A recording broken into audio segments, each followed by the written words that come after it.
Hi everyone, welcome to this week's Spotlight video. This week we are looking at the theory of behaviorism, and this theory assumes that all learning and development is environmental.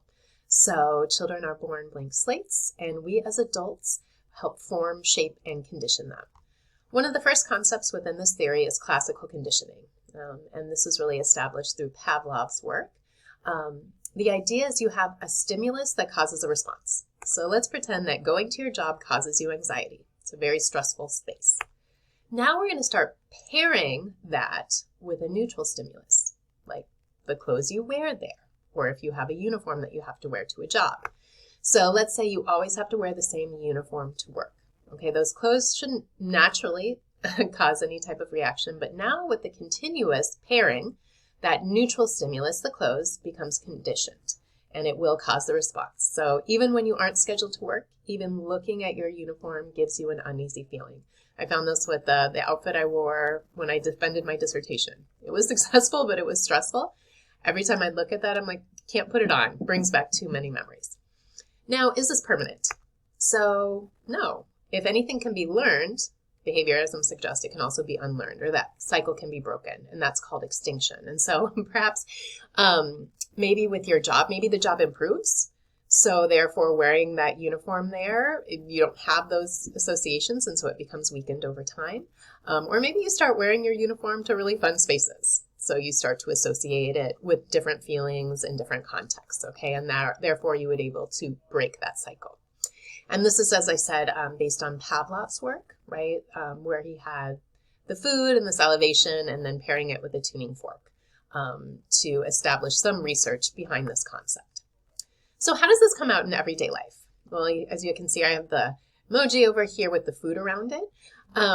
Have you ever eaten anything and then later gotten sick? Maybe it was a food you loved, but now you start associating feeling sick, or maybe you got food poisoning, right, with that food, and you just can never eat it again. And in fact, for individuals who are going through chemotherapy, their doctors suggest around that time, try not to eat any foods that you really like, because we want you to still continue to like them, because we can start to associate that sickness with the food. How many of you have been somewhere where all of a sudden someone's ringtone is the alarm on your phone that wakes you up in the morning, and you're like, ugh, like it's not your phone, but you immediately react? Or you hear a ding and you reach in your bag because you hear that ding and your automatic response is to grab your phone to check for your messages, right? You have been conditioned with that sound to lead to a behavior. Also music. Music can condition. We've been conditioned around music in many ways. So a lot of people will say, hey, if you're kind of in a bad mood, play a song that you associate with really good times. Sometimes people will play holiday music and it will kind of lift their spirits.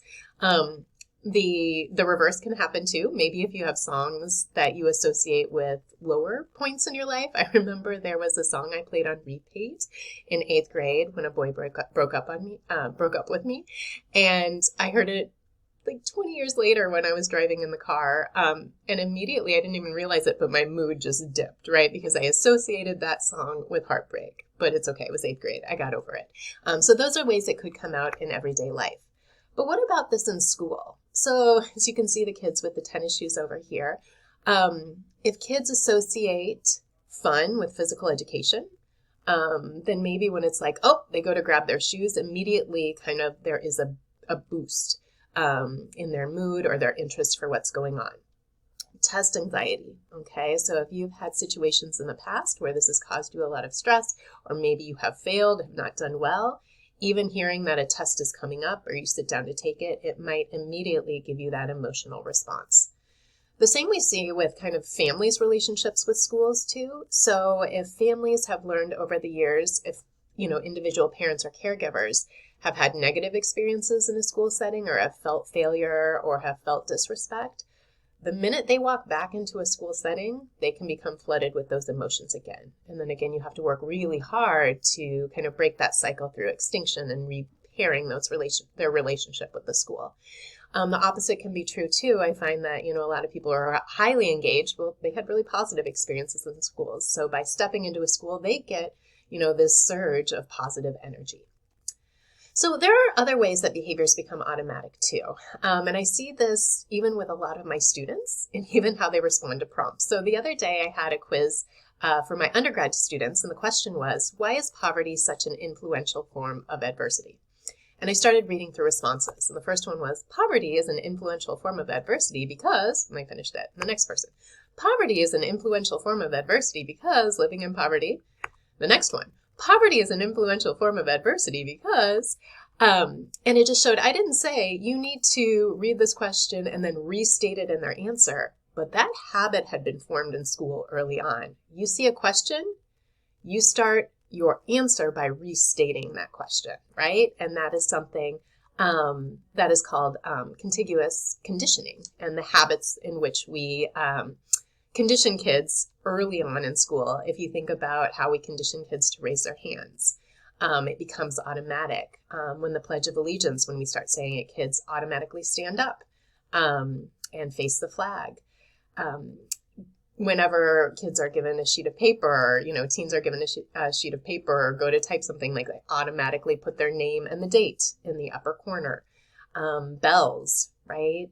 We don't have to say what to do, but we know either that's the start of the day or an end of the day or a transition that becomes conditioned, and that's habit forming. If you are, that educator or have that educator who will flick the lights, that means, it's time to stop talking and we're going to transition to the next activity, or I need your eyes on me. That is something that is conditioned. Or even spaces. So we find this. So if there is a stimulus and response established, then it's going to be repeated, and sometimes in even other places. So if it's established when you walk into the library, that's a quiet space.